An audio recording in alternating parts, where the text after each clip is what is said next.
Check, check, check. 1 2 1 2 1 2. Check, check, check. Yeah, no problem.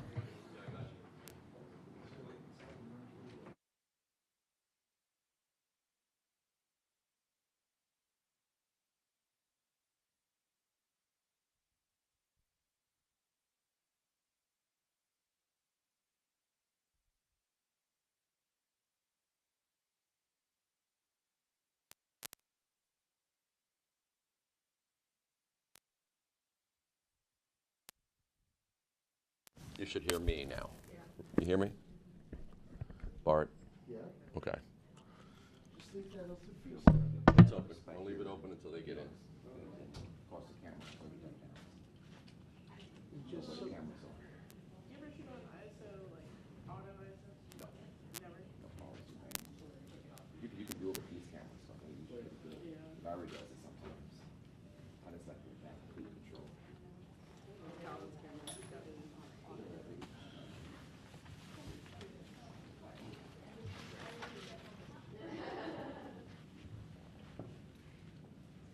You were having an issue with that black cable from before? No, it wasn't, not when we first. That's checked. definitely a No, but you DSLR. said before, like yesterday or? No, That's a it's not DSLR, that. isn't it? I'm wondering if it's not that. Okay, that's DSLR? Yeah. Yeah, I heard that when you switched up Can we go D4. back to that, even if there's nothing on it, Yeah. please?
Good afternoon, everybody.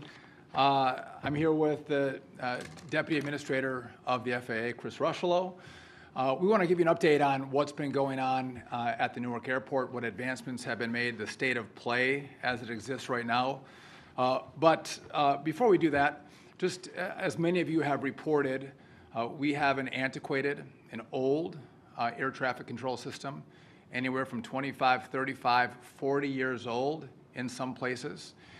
It is in desperate need of a brand new build, which I'll talk about in a little bit. In addition, we're 3,000 air traffic controllers short helping control our skies. But going to Newark, obviously it's gotten a lot of attention.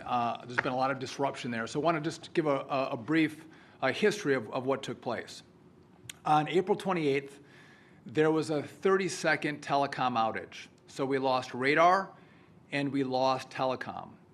And then there was, on top of that, a 60-second reboot of the scopes of the radar. So for radar, it was a total of 90 seconds, and it was 30 seconds total time for telecom. The same thing happened on May 9th. Again, a 30-second outage, scopes rebooted, and that added another minute on to the time frame in which we didn't have scopes or radar at the Philly TRACON controlling Newark. We found that there was a problem, a glitch within our system at the Philly TRACON. We deployed a software update that actually fixed the glitch. And so on May 11th, the main line, there's two lines, are redundant, the main line went down, and the backup line actually fired, it worked. So our fix to the glitch actually worked. Out of an abundance of caution, the Philly TRACON shut down traffic at Newark for a short period of time, just out of an abundance of caution. And then on May 20th, there was a 2-second, we called it a radio outage, but it was static on the line. So it wasn't a complete failure of the line, but there was static for 2 seconds. We have been working with Verizon. They have one of the lines that we're using. They've worked to harden that line. It's been working as we would anticipate, even though it's not brand new. The existing line has been functioning as anticipated. And so I wanted to talk about kind of what's happening at Newark. There's 3 issues. 1, we have a runway that's under construction. 2, we've had a telecom issue. And 3, we have a staffing issue with air traffic controllers. Number 1, in regard to the runway, the Port Authority has done an amazing job. They were working 7 days a week, 16 to 18 hours a day to finish this runway. The concrete has been laid. I think they're just striping. They are just striping right now.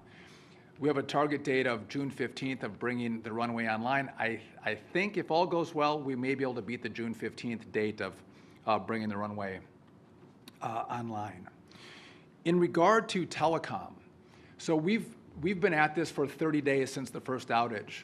Verizon has laid a brand new fiber line between Philadelphia and New York. That was the troubled portion of the line. That's been laid. We're doing some of the connections right now, and then we have to test it. I don't want to overpromise and underdeliver, but if everything goes well, and there can be problems when you test the line, but if it all goes well, we should be able to turn over to this new fiber line at the start of July.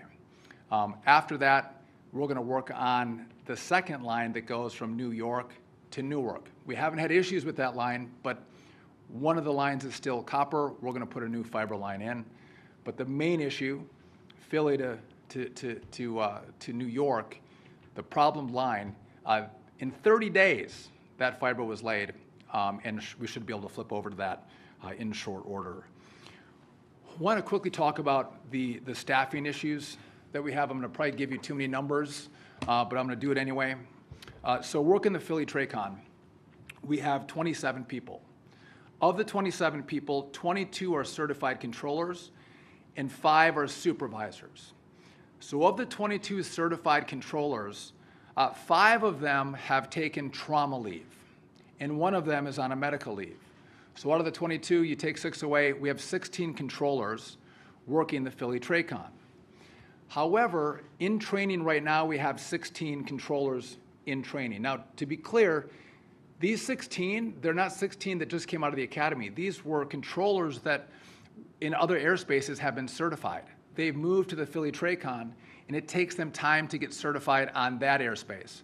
And so we anticipate in the coming months, it's on a rolling basis, these controllers in training are going to get certified, and we're going to be able to add controllers back into the system in Philadelphia. I think it's important to know, there's a lot of questions about full staffing of controllers versus how many we have right now. We have 3 or 4 controllers working in the TRACON at a time. So let me just briefly talk about that. As Chris will tell you, safety is the priority. And if we don't feel something is safe, we will stop or we will slow things down. So on average, in Newark, they were running about 54 flights an hour for departures. We've brought that down right now. Departures are at 28 an hour, okay? When the new runway comes online, June 15th, we're gonna bump that from 28 to 34. It's gonna stay that way until October, until we bring these controllers up to speed and add them to the airspace. And when that happens, we'll do another evaluation and see how much, if any, we can increase those numbers. But we have enough controllers working the Philly TRACON to control the airspace with the limited amount of traffic that we've got the airlines to agree to. So some have asked, is the airspace safe? Is it safe to travel by airplane? And the answer to that is absolutely yes. Of course it is, because we've slowed things down. And as we, again, finish the runway and as we train up more controllers, we'll do another evaluation on how we can increase those departures out of Newark when we feel it's appropriate. And so that's the state of play in Newark right now. And before I turn it over to the acting administrator, I think this truly is a moment to look at what kind of system we're using, what kind of equipment we use, what kind of telecom we use. And it's a call to action to make sure we build a brand new air traffic control system. Now, you saw how fast Verizon worked with us to lay this fiber line. That's just an example of what's going to happen should the Congress give us the money to do this brand new build. And by the way, it's a nationwide plan. We have systems all over the country. But we need the Congress to act. I want to thank the House. They put $12.5 billion into the big, beautiful bill that's going to go towards this infrastructure project. That won't be enough. I know the Senate's going to look, can they find money to put in to this build? But we are going to need them to fully fund this project, number one. And number two, they got to clear the permitting process for us. If we have to go through a laborious permitting process, it's going to add years on. And adding years on a system that's already showing its age is unacceptable. And so I hope that the Congress is going to do their work, find the resources to help us start this project. We have the plan. We're letting it get pressure tested by industry right now, giving us their feedback on the plan. But when they send the money, we are going to be ready to go on day one. And so I think most senators and House members understand that. They're trying to look for a vehicle to do this for us. But this is probably the most, not probably, this is the most critical infrastructure project that this country has at this moment. And I do want to take a second and thank President Trump. His leadership here has been remarkable. As I've mentioned to many of you in the past, he cares about the airspace. He wants it to be built brand new. And so it's been a rare moment in time where we've seen the failures of the system. We have a Congress that understands it, and we have a president who's leaning into it with us, and we have American companies, corporations that are willing to put the FAA not at the bottom of their list, but put the FAA work at the top of their list to make sure this project gets done in an incredibly quick fashion. And so that's where we're at. I want to turn it over to the acting administrator to fill in the gaps that I might have missed, but we had a fairly good Memorial Day weekend in travel, especially in the airspace. I want to have him talk about that and a few other issues that have come up. Chris Rushlow. Thank you, Mr. Secretary. So let me start on right where the Secretary kind of touched on a couple times, which is the system remains incredibly safe. We had an amazing Memorial Day weekend travel season. I would say that it was record-breaking for Memorial Day. We had approximately 230,000 operations in the system. So related to that, there was less than 1% of cancellations through that holiday season and less than 3% of delays. So the system is working. As the Secretary talks about, what we're doing here in managing that and working closely with the airlines and the airports is to ensure less disruptions in the system by operating closely with the airlines to understand what the system can handle safely.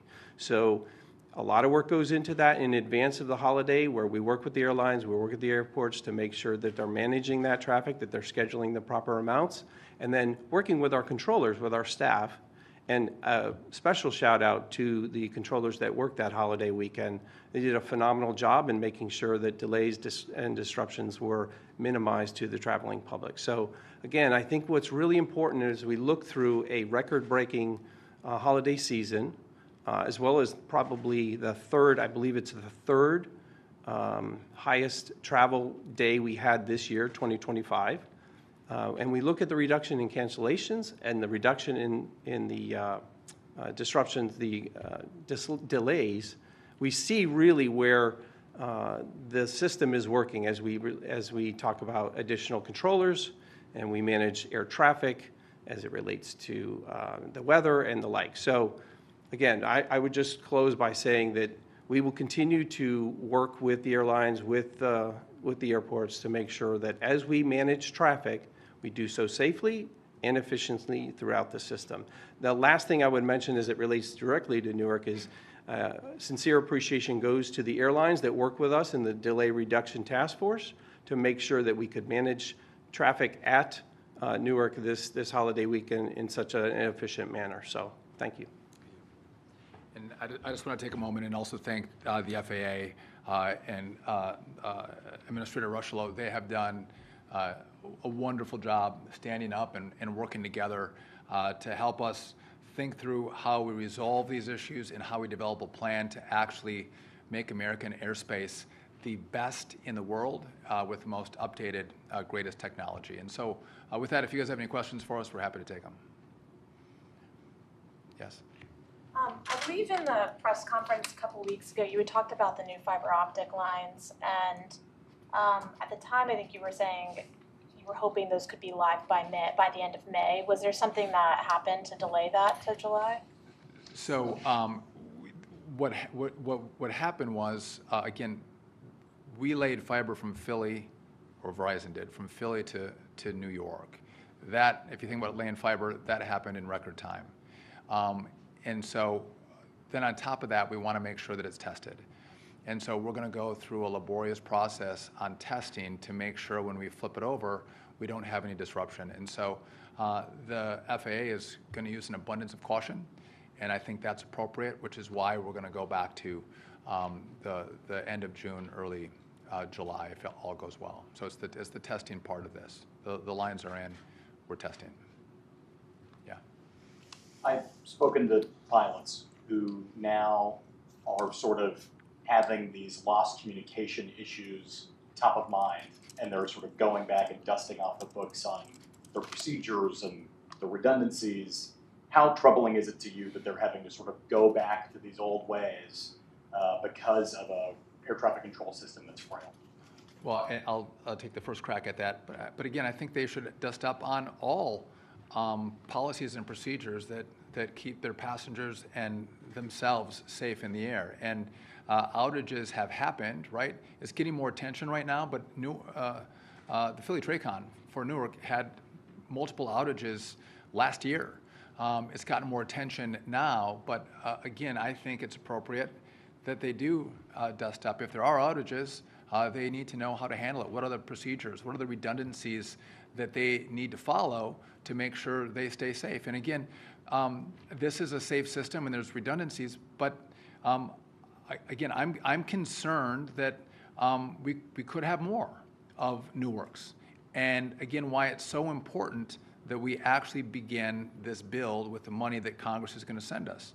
But again, pilots, they should be aware of all the policies and procedures while in the air to keep themselves and their passengers safe. Is that a commentary on the safety of the system?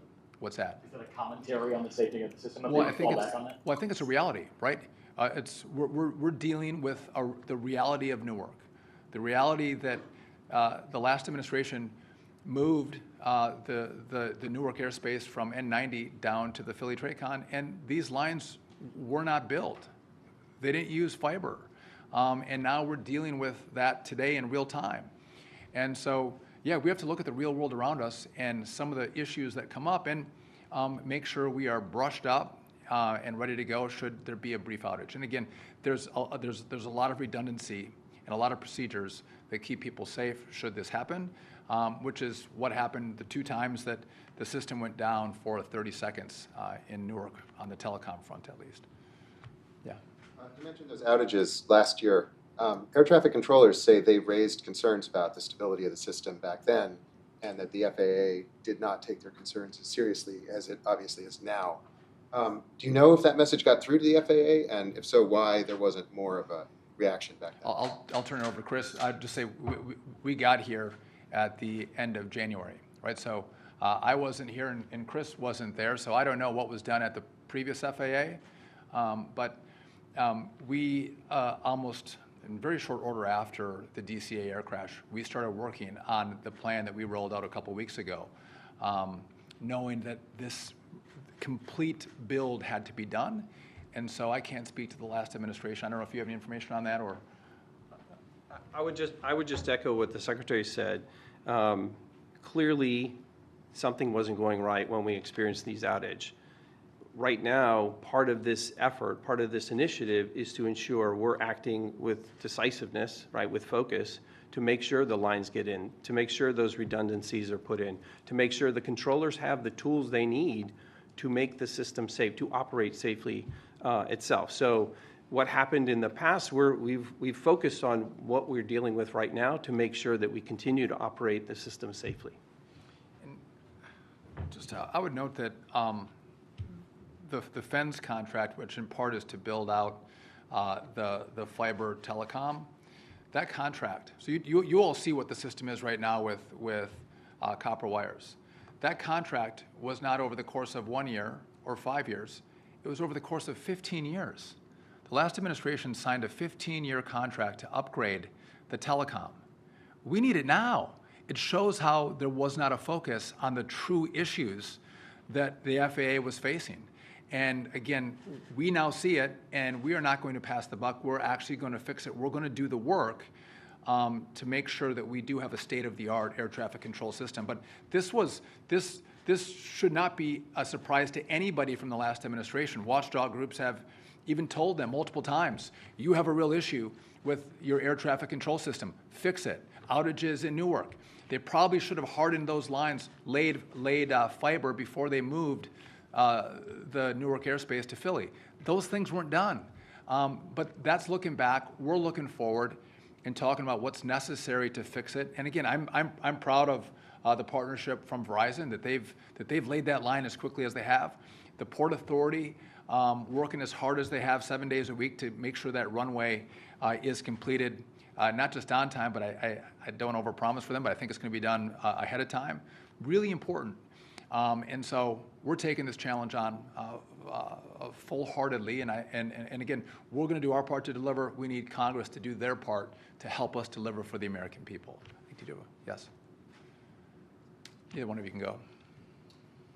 As we move later into the summer months, are travelers being asked to take other airports besides Newark to try to lighten some of that load at Newark? That's a great question. So no. The number of flights with the delayed reduction agreement that we got with the airlines at Newark is a flight capacity that the airport can handle with the number of controllers that we have. So what you were seeing before was a number of delays and cancellations. At 28 an hour, it's going to go to 34 an hour when the new runway comes online. That is a number of flights that air traffic control can handle. And so if you book, I think you're going to fly in Newark. You're not going to see what you saw a couple weeks ago. So I would say, no, don't go to another airport. If you book at Newark, you're most likely going to fly at Newark. Those problems, because we've slowed down the number of departures an hour, is now a number that is manageable. I know you guys have said that you are looking at other airports to see where some other issues might have been. Obviously, we've seen an issue in Colorado. Is the Verizon partnership something that we could also see sooner rather than later in somewhere like Colorado or these other areas that you're looking that might have these similar issues? Yeah, so there's not one telecom company that controls the whole country. So what you'll see is, I think, virtually every telecom company have some part of the build that we're gonna undertake when the Congress sends us the money. So you're gonna see AT&T and Lumen, and there's, the smaller providers are all gonna be involved. I'm just commenting Verizon was fantastic in how quickly they moved to make sure this line that was having issues was put in and ready to stand up and be tested. We'll do two more. Okay. During the first Trump administration, I believe there was a proposal to do like a privatization of air traffic control. And this time seems like there's a very different push to just, improve the system we already have. Why the shift in direction there? So I look at the issue at play, and the issue is the whole system. And you saw 55 different groups come and support our proposal, groups that are oftentimes on different sides of the table. Privatization is a fight that someone can have if they want at some other point. I don't want to divide people.